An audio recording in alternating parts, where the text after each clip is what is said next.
Afternoon मित्रांनो. तर आपण आलो आहे आता शेतामध्ये. तर शेतामध्ये तुम्ही पाहू शकता की भुईमुगामध्ये खूप गवत झालं आहे. तरी पण तुम्हाला तो ह्या शेंगा फुटल्या आहेत, हे बघा शेंगा.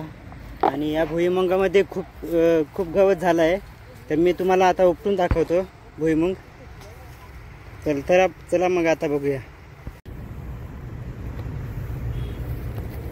हे असं उपटत आहे आणि ज्या बाजूला शेंगा निघत आहेत त्या बाजूला ठेवलेत गोणीवर आणि नंतर खोडून घ्यायच्या. तर मी तुम्हाला आता प्रत्यक्षात दाखवतो की कसं उपटतात शेंगा. तुम्ही पाहिलंच असाल, पण जे नवीन आहे त्यांनी बघून घ्या शेतामध्ये शेती कशी केली जाते भुईमुगाची. तर मित्रांनो, आता हे भुईमुग आहे ना, हे आता पाणी आहे म्हणून पटकन उपटले जातं. तर हे बघा कसं किती मस्त शेंगा आहेत बघा लागलेल्या, किती मस्त. आता पाणी भरलं आहे त्याच्यामुळे ना पटकन उपटले जातं आणि हे याच्यामध्ये खूप गवत आहे. तर परत एकदा आपण बघू उपटून. हे बघा असं उपटतो. हे बघा किती शेंगा आहेत. शेंगा म्हणजे कमीच आहेत पण आहेत. आणि असे उंदराचे बिळे पण असतात. हे बघा, हे उंदीर असतं ते शेंगा खाण्यासाठी असे बिळे तयार करतात. आणि भुईमुगामध्ये आंतरपीक घेतलं आहे, तुरी घेतलं आहे. हे तुरी आहेत बघा, अजून भाजलेलं नाही आहेत, म्हणजे परिपक्व झालेलं नाही आहे. ही फुलं आहेत आणि अशी तुरीचं हे तुरी तयार होतात बघा तुम्ही.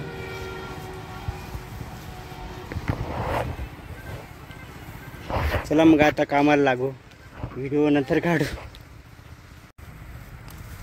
मित्रांनो, असे कुदळी घ्यायचे.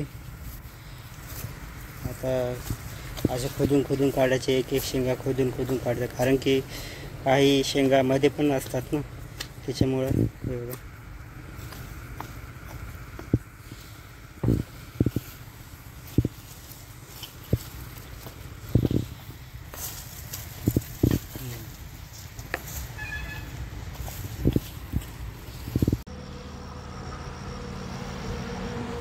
तर निम्म्यापेक्षा काम जास्त झालं आहे, म्हणजे थोडंसं राहिलं आहे. तुम्हाला दाखवतो मी आता. या साईडचं काढलं आहे थोडं आणि या साईडनी केलं आहे, पुढेपर्यंत केलं आहे. आणि ह्या साईडला बाकी आहे काम. आणि ते झाल्यानंतर मस्त शेंगा खोडू आणि इथे वाळत टाकू.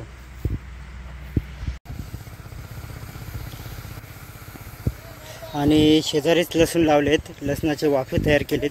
वाफे म्हणजे हे चौकोन बनवले, त्याच्यामध्ये लसूण लावतात.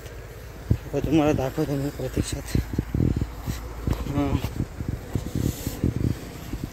लसणाच्या पाकळ्या दिसत असतील तुम्हाला.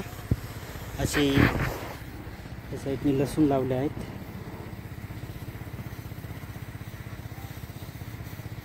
हे बघा, हे असं लसूण आहे. हे लसूण असं मातीमध्ये पुरून द्यायचं आणि मग असं पाणी घालतात. पाणी घातल्यानंतर मस्त हळूहळू वाढत जातील.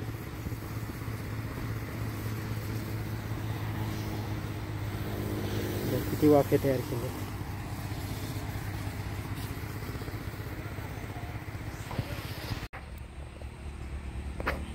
छोटंसं लसणाचं डीर उगलं आहे, ते तुम्हाला मी दाखवतो. मित्रांनो, हे लसूण उगले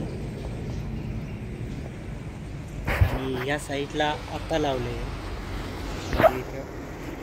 या साईडला आता लावलं आहे आणि इथे पहिलेच लावले होते 4-5 दिवसापूर्वी.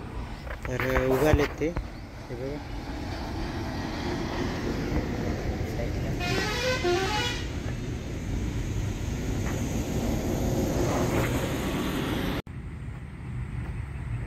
आणि शेंगा गोणीवर ठेवल्यात.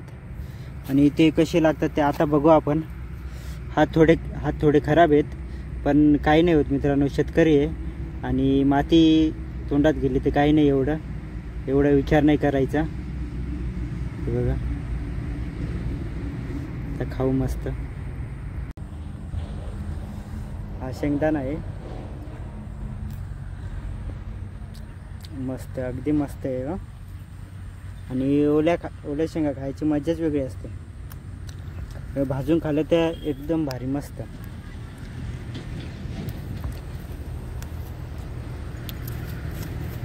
तर तुम्हाला व्हिडिओ आवडला असेल तर कमेंट करा आणि लाईक करा. आपल्या चॅनलला सबस्क्राईब करा.